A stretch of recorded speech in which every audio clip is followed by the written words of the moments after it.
नमस्कार, खबरें जारी न्यूज़ 24 पर मैं हूं आपके साथ मकसूद खान। अब से बस कुछ ही घंटों बाद, चंद घंटों बाद रूस के राष्ट्रपति व्लादिमीर पुतिन भारत की धरती पर कदम रखने जा रहे हैं और 2 दिवसीय उनका यह भारत दौरा है। बेहद अहम, न सिर्फ रूस के लिए बल्कि भारत के लिए भी। साथ ही यूक्रेन युद्ध के बाद यह पुतिन का पहला दौरा है और भारत का जो ऑपरेशन सिंदूर हुआ था पाकिस्तान के खिलाफ, उसके बाद भी ये पुतिन का पहला दौरा है। यह दौरा ऐसे समय में हो रहा है जब अमेरिका ने रूस पर कई तरह के प्रतिबंध लगाए हुए हैं। ऐसे में अमेरिका के साथ साथ पूरी दुनिया की निगाहें पीएम मोदी और पुतिन की इसी मुलाकात पर टिकी हैं।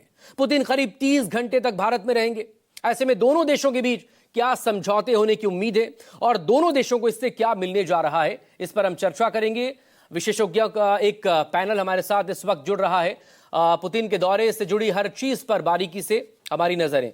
और इस वक्त हमारे साथ यहां पर जुड़े हुए फॉर्मर डिप्लोमैट सुशील सिंघल सर, वो हमारे साथ मौजूद हैं। बहुत स्वागत है आपका। मेरे वरिष्ठ सहयोगी हैं संजीव त्रिवेदी, वो भी हमारे साथ यहां पर जुड़े हुए हैं। Retired brigadier Jagdeep Dahiya defence expert के तौर पर हमारे साथ मौजूद हैं। और पुतिन के इस पूरे दौरे पर, जियोपॉलिटिक्स पर बात करने के लिए वरिष्ठ पत्रकार शीतल पी सिंह भी इस वक्त हमारे साथ मौजूद है। आपका भी बहुत स्वागत है। शुरुआत सबसे पहले आपको समझाते हैं कि ये जो दौरा है, इससे पहले सैन्य समझौते को कैसे मंजूरी यहां पर मिली है।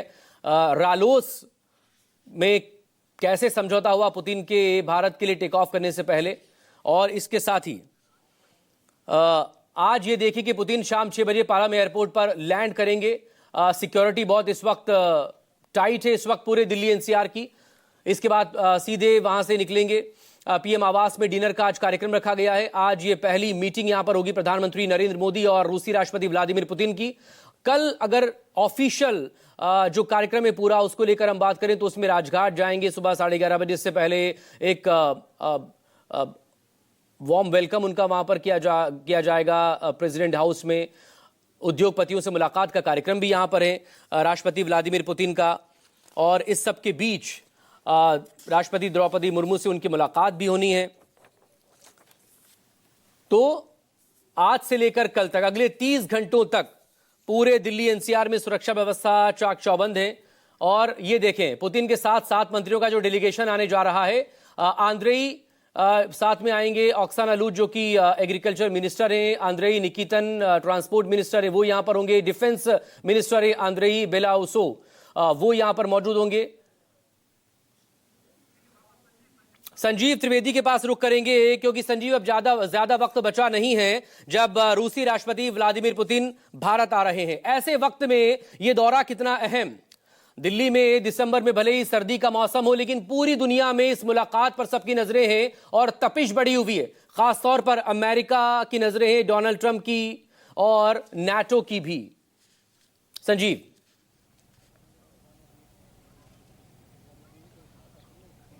देखिए, लगभग 4 साल के अंतराल पर राष्ट्रपति पुतिन भारत आ रहे हैं। और जैसा कि आपने सही फरमाया, जब से युद्ध शुरू हुआ है, यूक्रेन और रूस का युद्ध, उसके बाद उनकी ये पहली भारत यात्रा है। यानी कि ये यात्रा ऐसे वक्त पर मकसूद हो रही है जब राष्ट्रपति पुतिन से पश्चिम नाराज है, अमेरिका नाराज है। और सबों को ये लग रहा है कि राष्ट्रपति पुतिन दरअसल वो जो ट्रंप की पीस प्लान है उसे आकार लेने देने में एक बेवजह रोड़ा बन रहे हैं।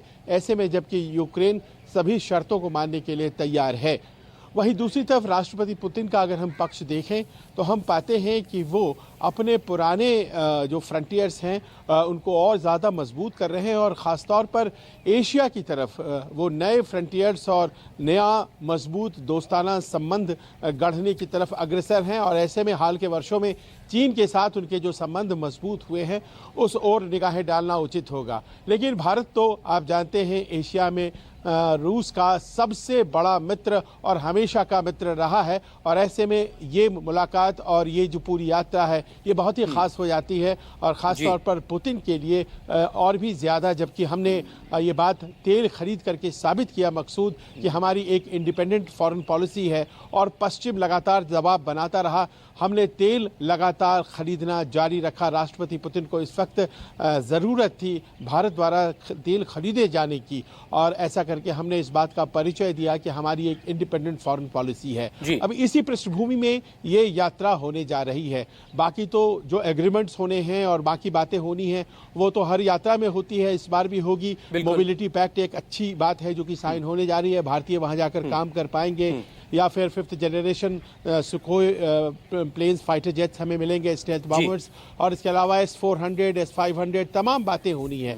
पर सवाल यहाँ पर यही है, बिल्कुल रूस का भी अपना इंटरेस्ट है और ऐसे वक्त में जबकि रूस की अपनी बहुत सी मजबूरियां भी हैं और जरूरतें भी हैं, भारत के साथ भी उसकी दोस्ती बढ़ाना इस वक्त, क्योंकि ऑल वेदर फ्रेंड भी वो हमारा रहा है। लेकिन फॉर्मर डिप्लोमेट सुशील सिंघल साहब, ऐसे वक्त में पुतिन का भारत पहुंचना, जबकि लगातार सैंक्शंस अमेरिका के, टैरिफ बॉम्ब लगातार उसने भारत पर भी फोड़ा है, भारत ब्रिक्स का अहम साझेदार है और ये नाराजगी दरअसल अमेरिका भी दिखाता रहा है।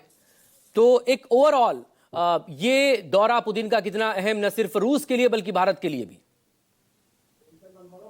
मकसूद, बात ये जो आप सवाल पूछ रहे हैं कि कितना अहम है, ये एक्चुअली मेरे विचार से ये जो दौरा हो रहा है प्रेसिडेंट पुतिन का बहुत ही क्रूशियल टाइम पर हो रहा है। और ये न केवल भारत और रूस बल्कि और देश भी इसको बड़ी क्लोजली इसको मॉनिटर कर रहे हैं। इसके कारण ये है कि प्रेसिडेंट पुतिन ये दिखाना चाहते हैं कि जिस तरह से अमेरिका और European countries, western countries sanction लगा रहे हैं और कोशिश कर रहे हैं रूस को आइसोलेट करने की, दिखाने की कि रूस की कोई महत्वता नहीं है, तो प्रेसिडेंट पुतिन इस वक्त अब यह कोशिश कर रहे हैं, जब भारत आ रहे हैं तो बता रहे हैं कि वो रूस अकेला नहीं है और अभी इंटरनेशनल एरिना में रूस की महत्वता है। जहां तक भारत का सवाल है, भारत ऑफ कोर्स रूस की दोस्ती बहुत पुरानी है, जैसा कि अभी आपने कहा और आपके संवाददाता ने भी बताया, और तो उसके बारे में तो मेरे ख्याल से ज्यादा बोलने की मेरे को आवश्यकता नहीं है। लेकिन जहां तक भारत का सवाल है, भारत इस विजिट के दौरान ये दिखाएगा कि जैसा आपने कहा कि सैंक्शंस लगा रहे हैं और भारत को कहा जा रहा है कि रूस से संबंध कम करें। भारत अपनी स्ट्रैटेजी, ऑटोनॉमी जो है वो दिखा रहा है कि हम जो भी काम करेंगे अपने देश के हित के हिसाब से करेंगे, ना कि किसी के कहने के हिसाब से करेंगे। दूसरा, भारत इस बात का हामी है कि ये एरा जो है मल्टीपोलर वर्ल्ड का है। ये नहीं है कि जैसा चीन कोशिश कर रहा दिखाने की आजकल कि केवल 2 ही देश महत्वपूर्ण रह गए हैं, वही इंटरनेशनल एरिना में मायने रखते हैं, वो उस बात को भारत दिखाना चाहता है। इट्स मिथ, इट्स नॉट, ये सच्चाई नहीं है। ये मल्टीपोलर वर्ल्ड है जिसमें रूस और भारत भी बहुत महत्वपूर्ण उसका हिस्सा है। उसके अलावा जैसा अभी डील के बारे में हमने बात की है, बात कर रहे हैं, वो तो डील तो खैर होंगी ही, बहुत सारी चीजें हैं उसमें, क्योंकि बड़े कटिंग एज के बारे में बात हो रही है। उसमें एक्चुअल में कितना अनाउंसमेंट होगा, क्योंकि डिफेंस सेक्रेटरी ने अभी 7-8 दिन पहले बोला है कि बहुत बड़े अनाउंसमेंट होने की इसमें संभावना नहीं है, लेकिन बातचीत काफी कुछ होगी। तो वो केवल न केवल भारत के बारे में, आपस के रिलेशन के बारे में बात होगी, बल्कि भी ग्लोबल जो इश्यूज हैं उसके विषय में बहुत महत्वपूर्ण बातें होगी इसमें। और अब ये 2 ध्रुवी वाला दुनिया नजर आ नहीं रही है, नए वर्ल्ड ऑर्डर को लेकर भी लगातार बात हो रही है, लेकिन बहरहाल इस पर हम बाद में बात करेंगे। मॉस्को से जब व्लादिमीर पुतिन भारत आ रहे हैं तो अपने साथ क्या लेकर आ रहे हैं, भारत के लिहाज से किस तरह की डिफेंस डील यहां पर है जो आने वाले वक्त में फायदेमंद उसके लिए रहेगी। S-400 मिसाइल डिफेंस सिस्टम, क्योंकि इसी सिस्टम ने ऑपरेशन सिंदूर में अहम भूमिका निभाई थी, अब इससे और ज्यादा एडवांस्ड है S-500 मिसाइल डिफेंस सिस्टम, उसको लेकर भी यहां पर जाहिर तौर पर बात होगी, समझौतेंगे। Su-57 next generation fighter jet रूस का, Su-30 फाइटर जेट का upgradation, BrahMos missile next generation, ये। और अब व्यापार को लेकर हम बात करें, भारत रूस रिश्ते को कैसे नई उड़ान यहां पर मिलेगी, 4 साल में 5 गुना व्यापार बढ़ा है। अब पुतिन का दौरा बिजनेस के नए रास्ते भी यहां पर खोलेगा, बिजनेसमैन से भी मुलाकात यहां पर होनी है।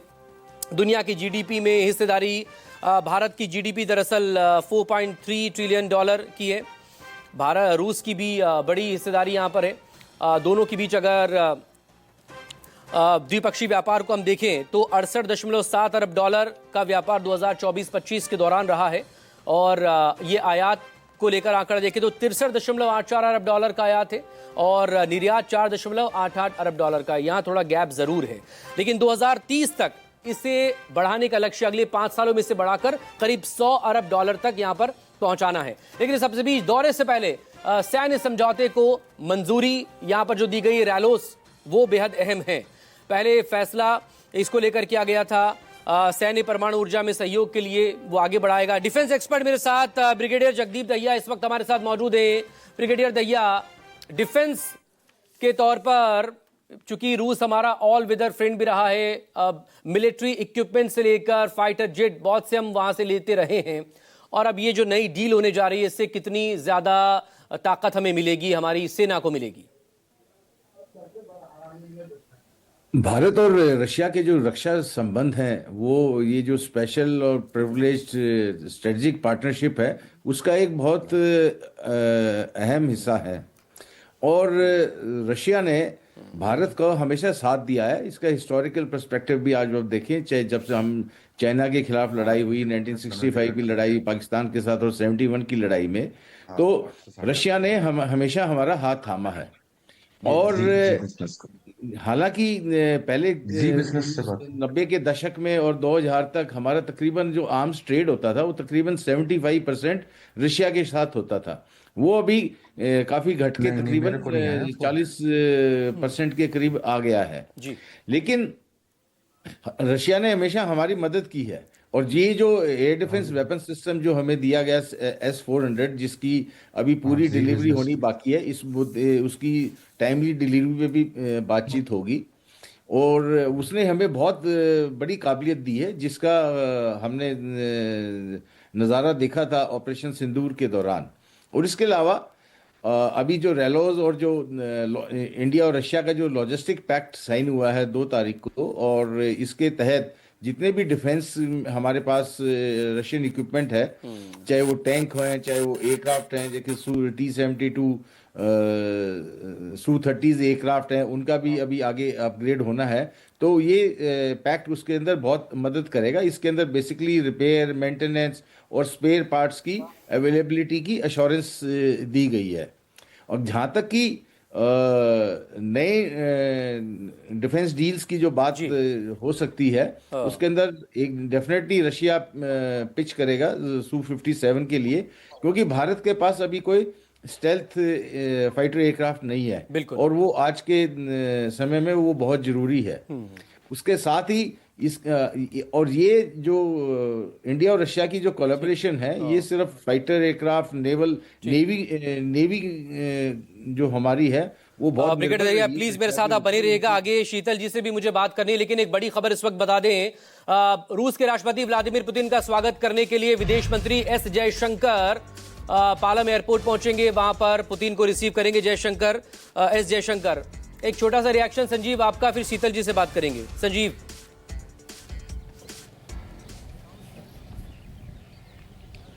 या देखिए, ऐसा कम होता है कि देश के विदेश मंत्री जाते हैं और रिसीव करते हैं किसी फॉरेन डिग्नेटरी को, लेकिन ये दोनों देशों की संबंधों की प्रगाढ़ता और राष्ट्रपति पुतिन की जो अहमियत है उसको जताने के लिए ये विशेष तौर पर विदेश मंत्री जाएंगे एयरफोर्स स्टेशन पालम, और वहाँ जाकर के वो रिसीव करेंगे उन्हें। और ख़ास बात ये होने जा रही है कि जो प्रोटोकॉल का सवाल होता है, उस प्रोटोकॉल के सवाल में ये बात बहुत ही उच्च दर्जे की मानी जाती है कि विदेश मंत्री जाएं, और ऐसा होने जा रहा है। जी बहुत शुक्रिया संजीव। शीतल जी, रूस के राष्ट्रपति व्लादिमीर पुतिन आ रहे हैं, बहुत से मोर्चों पर वो घिरे हुए हैं। अगर इंटरनल पॉलिटिक्स को लेकर हम बात करें तो विपक्ष के अपने सवाल हैं और वो डिप्लोमेटिक लेवल पर मौजूदा सरकार को लगातार क्रिटिसाइज करता रहा है।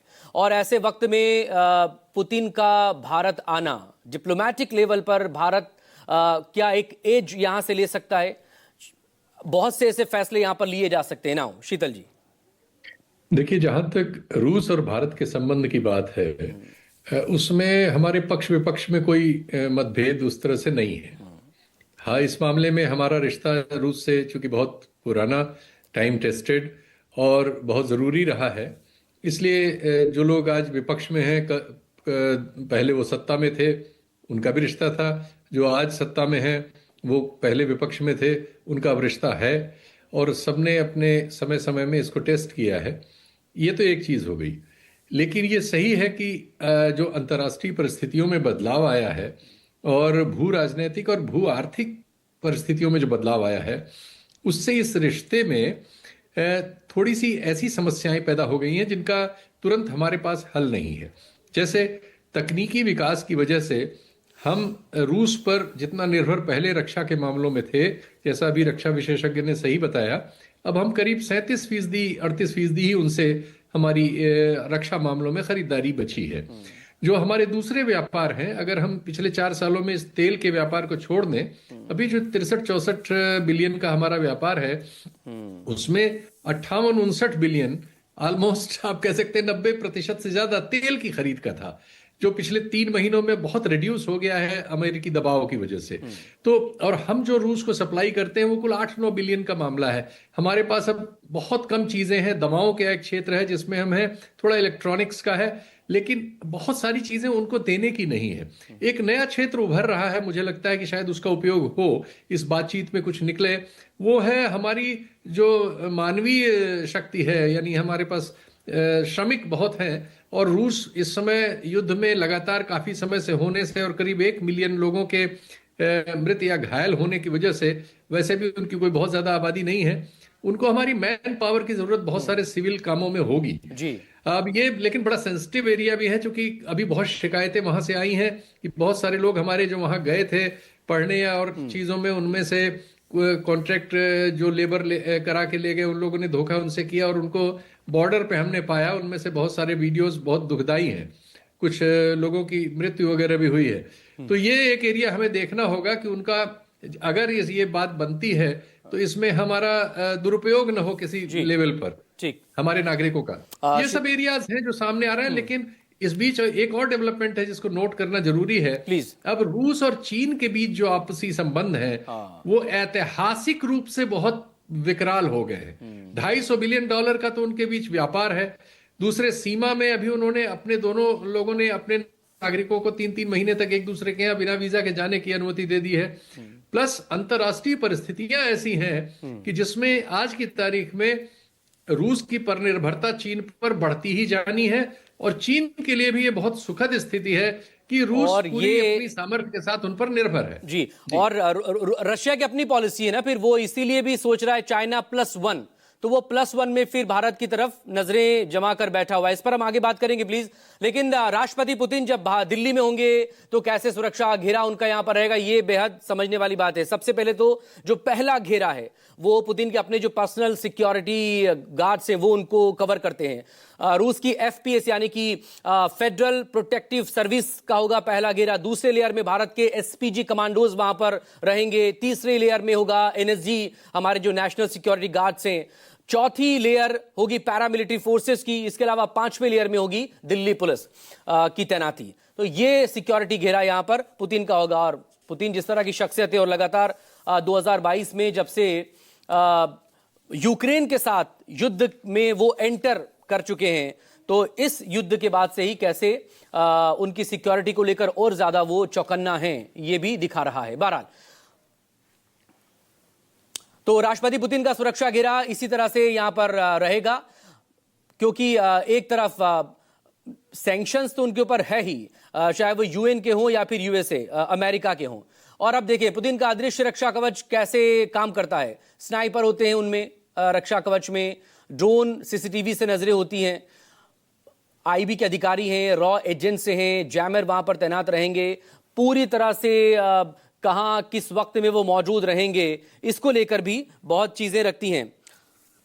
फॉर्मर डिप्लोमेट सुशील सिंघल साहब हमारे साथ लगातार बने हुए हैं। सिंघल साहब, पुतिन की शख्सियत के बारे में तो पूरी दुनिया ही जानती है, लेकिन 2022 के बाद से जिस तरह से बहुत सी हालात और चीजें बदली हैं, उसके बाद से तो उनकी सिक्योरिटी को लेकर और भी अलर्ट वो रहते हैं, और जहां वो जाते हैं कैसे वहां पर सिक्योरिटी होती है, कैसे काम वहां पर होते हैं, इस पर एक ब्रीफ दे दें प्लीज।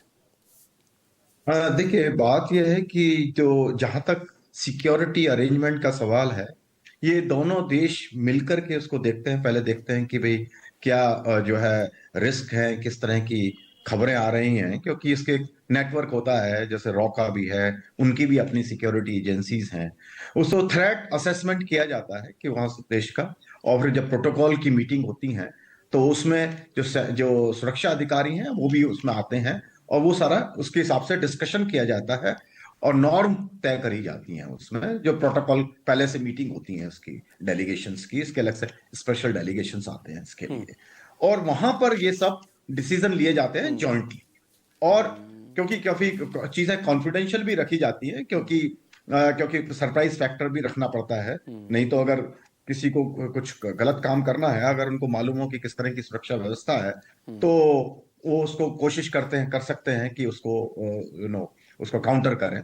तो इसलिए इसके बारे में डिस्कशन बहुत ज्यादा नॉर्मली नहीं किया जाता है ओपनली पब्लिक में। लेकिन थ्रेट असेसमेंट, जैसे मैंने कहा कि पहले से किया जाता है, जो चैटर जिसको बोलते हैं इनकी लैंग्वेज में, वो उसको मॉनिटर किया जाता है कि किस तरह की इंटरनेट पे बात चल रही है, लोग किस तरह के मैसेजेस कर रहे हैं, क्या है। तो थ्रेट परसेप्शन पूरा उसका आकलन किया जाता है, उसके हिसाब से वो सिक्योरिटी अरेंजमेंट किया जाता है। जैसा आपने बताया अभी 5 जो घेरे बनाए गए हैं, और उसमें हर एक का अपना अपना ब्रीफ होता है, उस हिसाब से वो सिक्योरिटी अरेंजमेंट किया जाता है उसके लिए। संजीव मेरे साथ अगर जुड़े हुए संजीव, दिल्ली एनसीआर में किस तरह की सिक्योरिटी है, और पुतिन के लिए तो इतने ज्यादा अलर्ट रहते हैं उनके साथ की टीम कि उनका जो वेस्ट होता है उसको भी वहां रहने देते नहीं है। ये भी एक पिछले वीडियो इसका जब सामने आया था तो लोग इसको लेकर सवाल भी कर रहे थे। संजीव।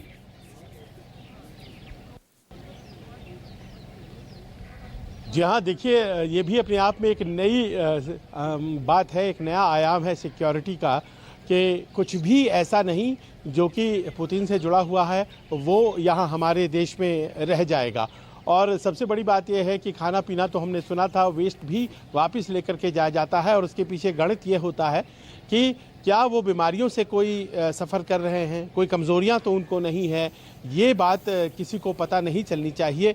हम लोगों ने बॉडी डबल के बारे में भी बहुत सी बातें सुनी हैं, और ये माना जाता है कि रूसी राष्ट्रपति चूँकि फॉर्मर केजीबी स्पाई हैं, उनके लिए वो सारी व्यवस्थाएं भी रहती हैं। इसके अलावा जो गाड़ी उनके लिए आई हुई है और रास्टनेट, वो बताया जाता है कि एक चलता फिरता किला होती है। और उसको आप आग्नेय अस्त्रों को तो छोड़ दीजिए, उसके ऊपर एटॉमिक हथियारों का भी असर नहीं होता है। बहुत शुक्रिया आपका सभी लोगों का। पुतिन के इस भारत दौरे पर हमारी नजरें लगातार बनी रहेंगी और पल पल की अपडेट